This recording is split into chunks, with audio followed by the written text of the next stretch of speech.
കേരളത്തിലെ സാഹചര്യങ്ങൾക്കനുസരിച്ച് രൂപപ്പെടുത്തിയ ഡിസൈനോ DPRO അനുസരിച്ചല്ല ദേശീയപാത നിർമ്മാണം നടന്നതെന്ന് KC വേണുഗോപാൽ ആരോപിച്ചു. കുരിയാട് പോലുള്ള പ്രദേശത്ത് ഇത്തരം നിർമ്മാണം നടത്തുമ്പോൾ പ്രാദേശികമായി പ്രായോഗിക നിർദ്ദേശങ്ങൾ കൂടി തേടാമായിരുന്നു. അതുണ്ടായില്ല. ഓരോ പ്രദേശത്തിൻ്റെയും സാഹചര്യമനുസരിച്ചാണ് ഡിസൈനും DPRും തയ്യാറാക്കേണ്ടതെന്നും അദ്ദേഹം പറഞ്ഞു.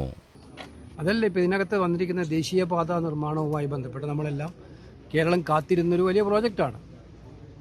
അപ്പോൾ ഇതിൻ്റെ ഈ സ്ഥലത്തുള്ള ഗൗരവതരമായിട്ടുള്ള പ്രശ്നമാണ് ഇപ്പോൾ നമ്മളിവിടെ കാണുന്നത്. പക്ഷേ ഇതുപോലെ ഇന്നിപ്പോൾ എനിക്ക് കാസർഗോഡ് നിന്ന് 4-5 ചിത്രങ്ങളടക്കം വന്നിട്ടുണ്ട്. ആ റോഡുകൾ മുഴുവൻ തകർന്നതായിട്ട്. ആലപ്പുഴയിൽ നിന്നും ഇതുപോലെ റോഡുകൾ, സർവീസ് റോഡ് മൊത്തം ഇതുപോലെ 2ആയിട്ട് വിണ്ട് പൊളിഞ്ഞിരിക്കുകയാണ്. കണ്ണൂരിൽ പിന്നെ കുപ്പത്ത്. അപ്പോൾ ഇത് ഒറ്റപ്പെട്ട സംഭവമല്ല ഇത്. അപ്പോൾ എന്താണ് കേരളത്തിൻ്റെ സാഹചര്യം അനുസരിച്ചുള്ള ഡിസൈൻ അല്ലായിരുന്നു ഇത് എന്നുള്ളത് ഞങ്ങളൊക്കെ പല പ്രാവശ്യം മുഖ്യമന്ത്രിയുടെ കോൺഫറൻസിൽ പറഞ്ഞതാണ്. ഞാൻ MP ആയി തിരഞ്ഞെടുക്കപ്പെട്ട ആദ്യത്തെ കോൺഫറൻസിൽ തന്നെ പറഞ്ഞതാണ്. ഒന്നും വെള്ളക്കെട്ട് നിയന്ത്രിക്കാൻ ആവശ്യമായ സംവിധാനം, ഡ്രെയിനേജ് സിസ്റ്റം ഇല്ല, അതുപോലെ തന്നെ പ്രോപ്പർ ഡിസൈനിങ് സിസ്റ്റം വർക്ക് ചെയ്തിട്ടില്ല എന്നുള്ള കാര്യങ്ങൾ പറഞ്ഞതാണ്. അപ്പോൾ ഇത് വളരെ ഗൗരവതരമായിട്ട് ഇപ്പോൾ ഈ റോഡിൻ്റെ ഇവിടുത്തെ പ്രശ്നം ഏറ്റവും ഗൗരവതരമായ പോലെ തന്നെ കേരളത്തിലൊട്ടാകെ ഈ റോഡിൻ്റെ വികസനവുമായി ബന്ധപ്പെട്ടുള്ള ഒട്ടാറ് പരാതികൾ വരുന്നു വന്നിരിക്കുകയാണ്. ഇപ്പം ഓരോരാളും ഓരോ ദിവസവും കൂടുതൽ പരാതികൾ അയച്ചുകൊണ്ടിരിക്കുകയാണ്. ഓരോ സംഭവം ഉണ്ടായിക്കൊണ്ടിരിക്കുകയാണ്. അപ്പോൾ അതുകൊണ്ട് നാളെ പബ്ലിക് അക്കൗണ്ട്സ് കമ്മിറ്റിയുടെ യോഗം വിളിച്ചിട്ടുണ്ട്. ലെവി ആൻഡ് ഫീസ് ആൻഡ് ടോളിൻ്റെ ഒക്കെ ഡിസ്കസ് ചെയ്യാൻ വേണ്ടി വിളിച്ചിരിക്കുന്ന ദേശീയപാത അതോറിറ്റി ഉദ്യോഗസ്ഥന്മാരും മുഴുവനും ട്രാൻസ്പോർട്ട് സെക്രട്ടറിയൊക്കെ വിളിച്ചുകൊണ്ടുള്ളൊരു മീറ്റിംഗാണ് നാളെ നടത്തുന്നത്. കേരളത്തിലെ ഏറ്റവും ഗൗരവതരമായ വിഷയം അവിടെ ചർച്ച ചെയ്യപ്പെടും. അപ്പോൾ അതിൻ്റെ ഭാഗമായിട്ട് അതിന് മുൻപ് ഈ സാഹചര്യങ്ങൾ ഒന്നും കാണുന്നുള്ളതുകൊണ്ടാണ് ഞാനിന്ന് പറഞ്ഞത്. ദേശീയപാതയുടെ DPR തിരുത്തപ്പെട്ടെന്ന കേന്ദ്രമന്ത്രി സുരേഷ് ഗോപിയുടെ ആരോപണം KC വേണുഗോപാലും ആവർത്തിച്ചു. DPRും എസ്റ്റിമേറ്റും അടക്കം വ്യാപകമായി തിരുത്തപ്പെട്ടിട്ടുണ്ടെന്നും അദ്ദേഹം ആരോപിച്ചു. അല്ല, ഞാൻ പറഞ്ഞല്ലോ എനിക്ക് തന്നെ കാസർഗോഡ് നിന്ന് 4 പരാതികൾ, 4 ചിത്രമടക്കം, 4 റോഡ് തകർന്ന ചിത്രമടക്കം എടുത്തുകൊണ്ട് അവർ തന്നിരിക്കുകയാണ്. കുപ്പത്തെ കാര്യം ഞാൻ പറഞ്ഞു. എൻ്റെ നിയോജകമണ്ഡലമായ ആലപ്പുഴയിൽ അവരിന്ന് ഒരു സർവീസ് റോഡ് കംപ്ലീറ്റ് 2ആയിട്ട് വിണ്ടുപോയ കാര്യം ചൂണ്ടിക്കാണിച്ചു. അപ്പോൾ ഇതിനകത്ത് ഡിസൈനിങ്ങിൽ പ്രോപ്പറായിട്ടുള്ള പ്രോബ്ലം ഉണ്ടായിട്ടുണ്ട്. കാര്യമായിട്ട് വസ്തുതകൾ നമ്മുടെ ഇതിപ്പം കർണാടകത്തിലോ ഉത്തർപ്രദേശിലോ ചെയ്യുന്നത് പോലെയുള്ള റോഡ് ഡെവലപ്മെൻറ്റ് വർക്ക് ഇവിടെ ചെയ്യാൻ പറ്റില്ല.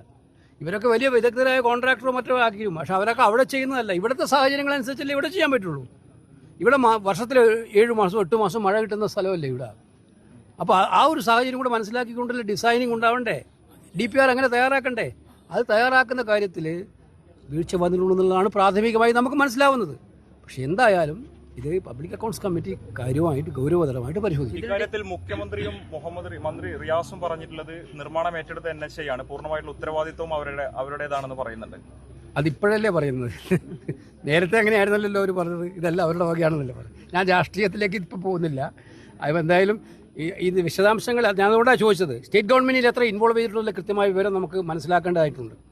ദേശീയപാതയോടും നമ്മൾ ചോദിച്ചിട്ടുണ്ട്, ട്രാൻസ്പോർട്ട് മിനിസ്റ്ററോടും ചോദിച്ചിട്ടുണ്ട്. അത് ഞാനിത് എല്ലാ മീറ്റിങ്ങുകളിലും പറയുന്ന ഒരാളായിരുന്നു, MP മാരുടെ മീറ്റിങ്ങുകളിൽ. ഇതിനകത്ത് ലോക്കൽ സ്റ്റാൻഡ് ആർക്കാണ്? ഇവിടുത്തെ നിങ്ങൾക്ക് ഈ പ്രദേശത്ത് താമസിക്കുന്നവർക്കറിയാം ഈ റോഡിൻ്റെ അവസ്ഥ എന്താണെന്ന്. ഇവിടുത്തെ യഥാർത്ഥമായിട്ടുള്ള പ്രോബ്ലം എന്താണെന്ന് അറിയുന്നവർക്കാണ്. അപ്പോൾ ഇവിടെ ഒരു ഡിസൈൻ ഉണ്ടാക്കുമ്പോൾ അത്തരം പ്രായോഗികമായിട്ടുള്ള അറിവ് കൂടെ തേടിക്കൊണ്ടായിരിക്കണം അവർ ഇതൊക്കെ ചെയ്യേണ്ടിയിരുന്നത്. ഒന്നും ചെയ്തില്ല. ഇത് നമ്മുടെ നാട്ടിലിപ്പം ഈ ഒരു സാഹചര്യത്തിൽ ഇത് കംപ്ലീറ്റ് ചെയ്യാനുള്ള ഒരു ധൃതിയിൽ പെട്ടെന്ന് തീർക്കാനുള്ള ഇതിൽ പോയതായിട്ടാണ് പ്രാഥമികമായി നമുക്ക് മനസ്സിലാക്കാൻ കഴിയുന്നത്. എന്താണെന്ന് വിശദമായി പഠിച്ചിട്ട് മാത്രമേ നമുക്ക് പറയാൻ പറ്റൂ. കൂരിയാടക്കം കേരളത്തിൽ റോഡ് ഇടിഞ്ഞ സ്ഥലങ്ങളിലെല്ലാം എന്താണ് സംഭവിച്ചതെന്ന് വിശദമായ റിപ്പോർട്ട് നൽകാൻ ദേശീയപാത അതോറിറ്റിയോട് ആവശ്യപ്പെട്ടിട്ടുണ്ട്. കേരളത്തിൽ പലയിടങ്ങളിലും റോഡ് തകർന്നിട്ടുണ്ടെന്നും നിർമ്മാണം അടക്കമുള്ള കാര്യങ്ങളിൽ സംസ്ഥാന സർക്കാരിൻ്റെ പങ്കാളിത്തം അടക്കം തേടിയിട്ടുണ്ടെന്നും അദ്ദേഹം പറഞ്ഞു. അടുത്ത ദിവസം ചേരുന്ന പബ്ലിക് അക്കൗണ്ട്സ് കമ്മിറ്റി യോഗത്തിൽ വിഷയം ചർച്ച ചെയ്യുമെന്നും KC വ്യക്തമാക്കി.